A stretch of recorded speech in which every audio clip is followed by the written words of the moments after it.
spiritual blessings to all friends. Warm greetings from Vasuhi Manokaran. Today, we are going to discuss the revelations of the Mahabharata. Whenever, we should have a little knowledge about ancestral philosophies and beliefs and insights. The incredible revelations of the Bharata, how they came to be. We must definitely have a deep thought. That is, the Kurukshetra War in the Bharata has ended. After the rule of Dharma came to an end, indeed, a king named Janamejaya ruled Hastinapura very splendidly. Before discussing this Bharata, we must certainly reflect on Janamejaya, who ruled Hastinapura splendidly after the Kurukshetra War. Janamejaya, who is a descendant, belongs to the 52nd generation of the great Bharata. He is one who can rule very beautifully. He is capable of ruling effectively. He ascends the throne and sits on the royal seat at the age of 13. But what does it mean if there are no kingdoms left to seize for one who indeed ascended the throne at the age of 13? It means there are no kingdoms that he did not conquer. Janamejaya is endowed with such valor. When asked who his father is, he reflects and says, Maharaja. King Parikshit ruled exceptionally well. Under his reign, no one had any shortcomings.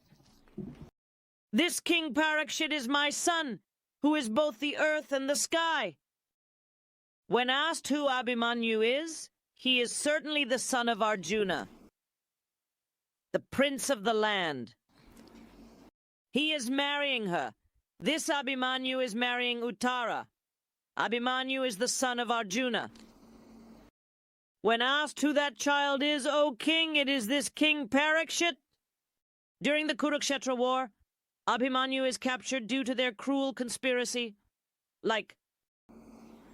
Now, a fetus is growing in Uttara's womb. Ashwatthama sends a very powerful and terrible Brahmastra to destroy that fetus. Ashwatthama's intention is to destroy that fetus, but Lord Krishna saved that fetus. Therefore, the child growing in the womb is also named Vishnuvardhana. He received the name meaning one saved by Vishnu. He is called Vishnuratha.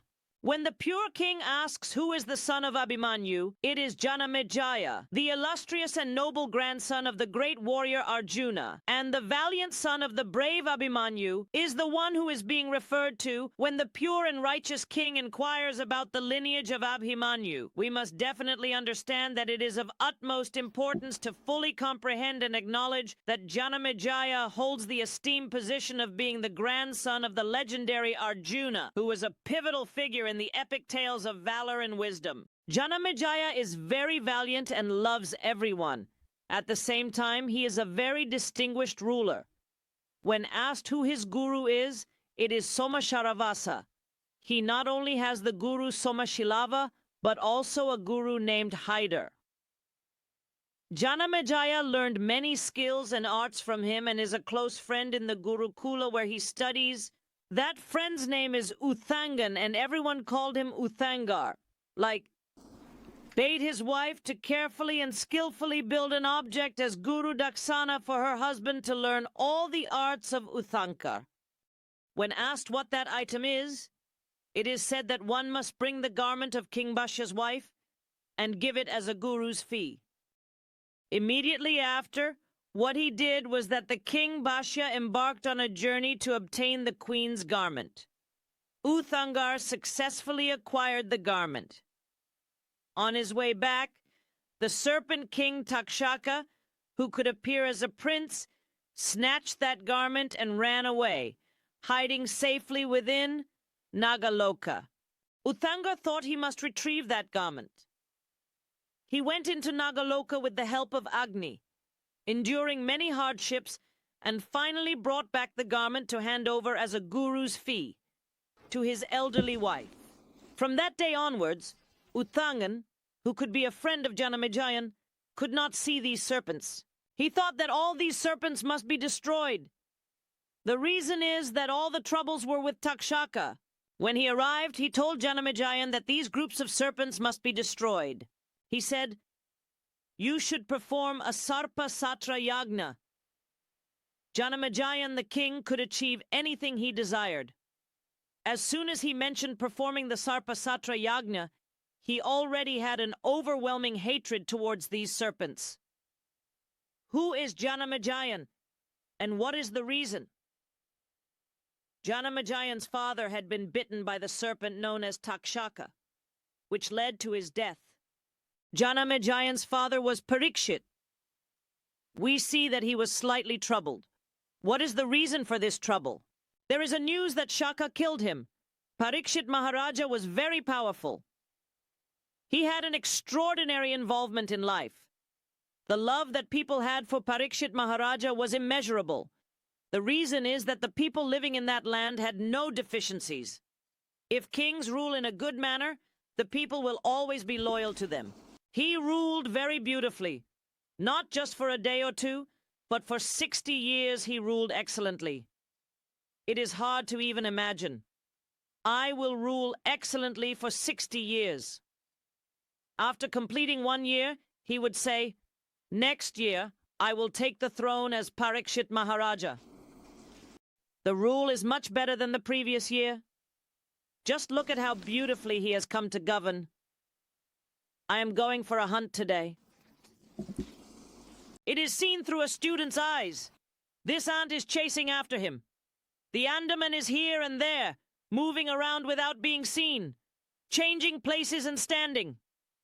We might have lost our way, showing the old path, wondering how to go out. There is an ashram in that place.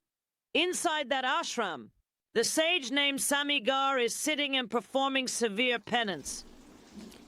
He is performing penance by suppressing the 5 senses. He is deeply engaged in penance, completely unaware of what is happening around him. He has recently entered that ashram. He is indeed Parikshit Maharaja. He is engaged in penance. Disrupting penance is a great sin, no matter how high a place some people go to. No matter how elevated their thoughts are, unknowingly, some people fall into great sins. In that manner, Parasilan is performing penance. Should one be patient or not, in the presence of someone who is engaged in penance?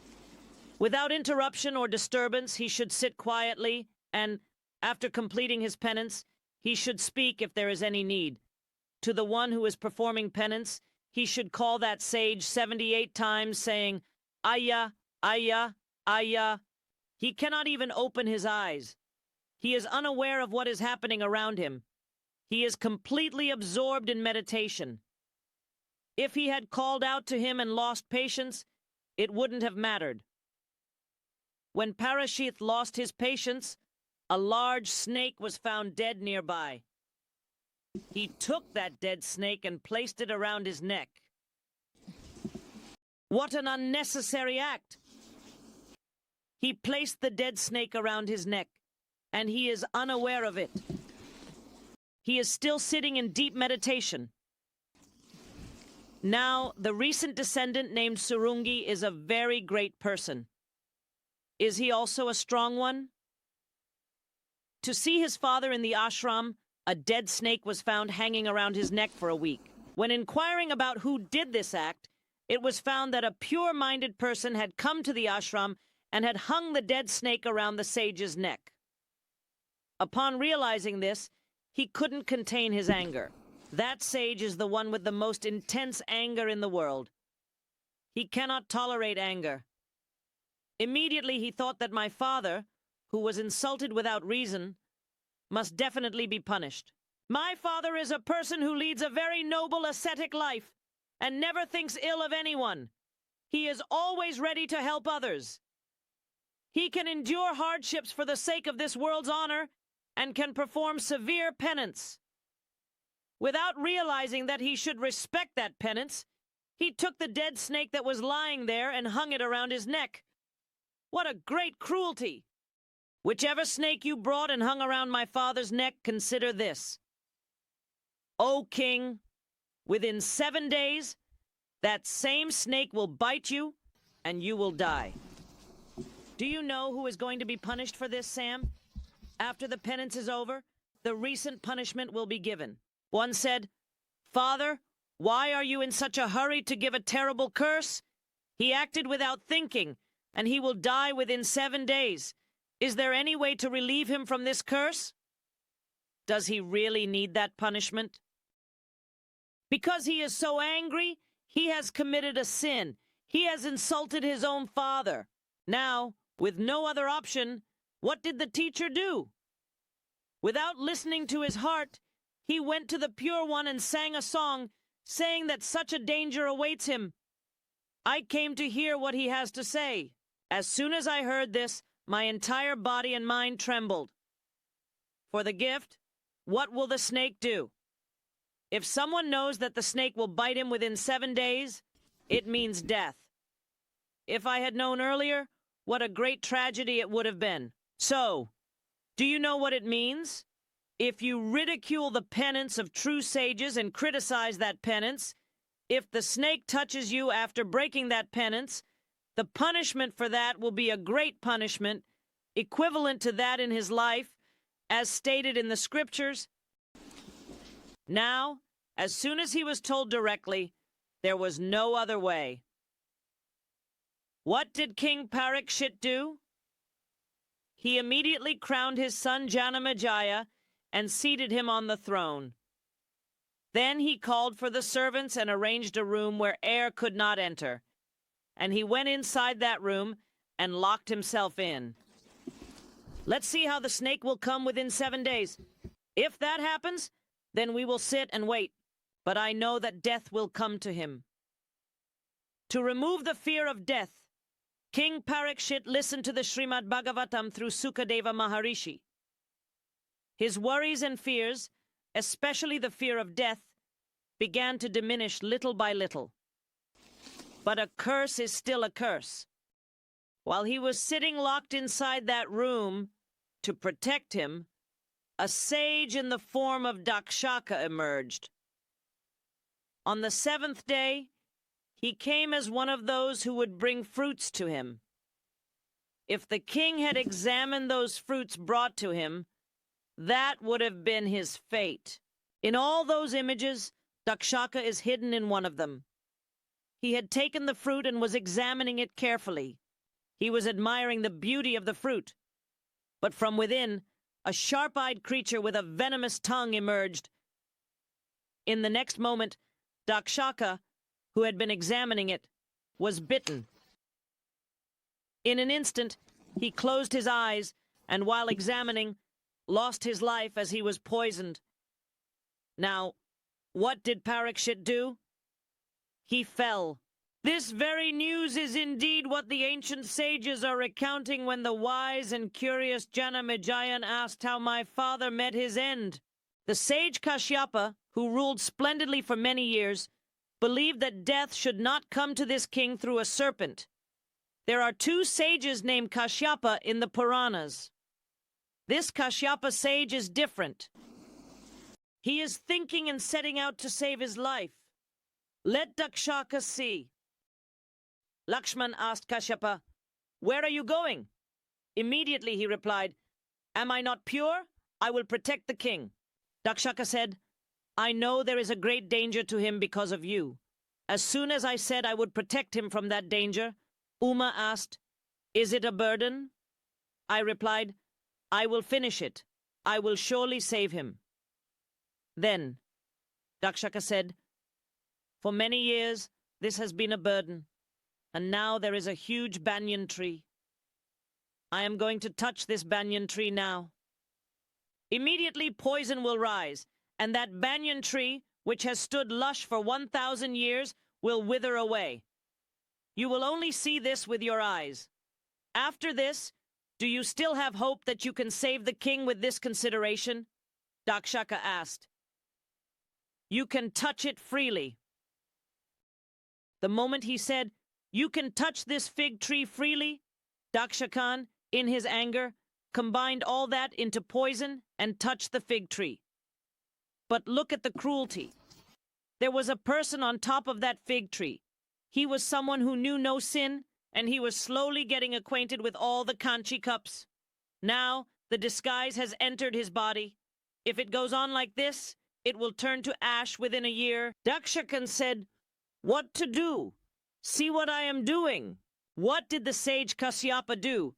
Using his magical powers, he was the first to turn into ash. In the middle of that fig tree, 2 sprouts were budding. The sprouting in the fig tree not only appeared like the same year with branches gradually, but also, unknowingly, a person who had crossed over the tree had fallen and was still alive. As soon as Dakshan saw that scene, he immediately became furious. "Now why are you so pure? I think you want to save the king," he asked. "What benefit do you get from that?" "He will distribute wealth." "A very great king. If I say I will save his life, he will hold me like a lotus in his hand, allowing me to enjoy wealth for 7 generations. That's why I am going. You need money, that's all, right? You want wealth, that's all, right? Whatever you need, I will give. In my Nagaloka, there are 1,000 treasures piled up. I swore to give that to you, and immediately came to save." The sage Kasyapa did not save and went back. Whether he knew it or not, if the serpent had been placed on Samika's neck, would this problem have arisen? Only after that did he go into the old form, amidst the strong ones, in a rotten form. We see that he is undoubtedly drinking the life of King Parikshit. Janamejaya is listening to this news, but at the same time, Dakshan wants to take revenge for the humiliation he faced. Janamejaya, who could be my friend, is doing something. Father, to conduct the serpent sacrifice, wherever there are serpents in this world, all those serpents must fall and perish in this sacrifice. If so, immediately, the impact on his father made Janamejaya, who could lose his father, start the serpent sacrifice. He thought all the serpents were enemies. He performed a very great and fierce sacrifice. As the sacrifice was being conducted, wherever there were snakes or serpents in all corners and edges, they all came out from their places and fell into the sacrificial fire, dying. Millions and millions of serpents fell and died. It was only a short time before Dakshan fell into the sacrificial fire. At that time, Dakshan was seen as the son of his sister, while Janamejaya was pleading with folded hands, "Please let us go." Someone was coming to that place. Vyasa Bhagavan was coming. He approached Janamejaya and asked, "Can you really take revenge on so many lives for the mistake of one person? Shouldn't you abandon this thought of revenge? You have already destroyed so many living beings. Millions and millions of serpents have fallen and perished in this fire. Yet your feeling of revenge has not subsided." As soon as Janamejaya was told to stop this sacrifice, he complied with the request of the Astika and the request of Vyasa, and he concluded the sacrifice. After finishing, Janamejaya looked at Vyasa and said, "My mind is troubled without my father. My mind needs to find peace. In life, the mind should always be fulfilled. It should be free from any kind of troubles. What should I do?" he wondered. At that moment, Janamejaya beautifully told Vyasa, "If I say my ancestors, I am Janamejaya, belonging to the 52nd generation of the Kuru dynasty in this Bharat, in this Hastinapura. Father, I have had 51 generations before me. Please tell me about those ancestral lineages, who they were and how they ruled. At the same time, what caused this Kurukshetra War? Even though Pandu and Dhritarashtra were brothers, why did the sons of the elder and younger fight like this? Why did so many lives perish? What was the reason for this Bharata war?" When Janamejaya asked Vyasa what Bharata meant, Vyasa, having no time to explain further, appointed his best student among the 4, Vaisampayana, Due to the reason that Vyasa Bhagavan wanted to teach the Mahabharata to Janamejayan, Vaisampayana narrated the entire Mahabharata, and Janamejayan attained mental peace. He gained a complete understanding of his ancestors. How beautifully he described those lineages. Look, Vaisampayana is narrating beautifully to Janamejayan. How does he describe this lineage? This is the news throughout the entire Bharata. Each aspect of the Kurukshetra War until now is described beautifully, with different features. Who is Vaisampayana speaking to now? I am speaking to Janamejayan. When we learn about those lineages and the wonderful stories that convey them, it is astonishing to see how the kings have ruled us.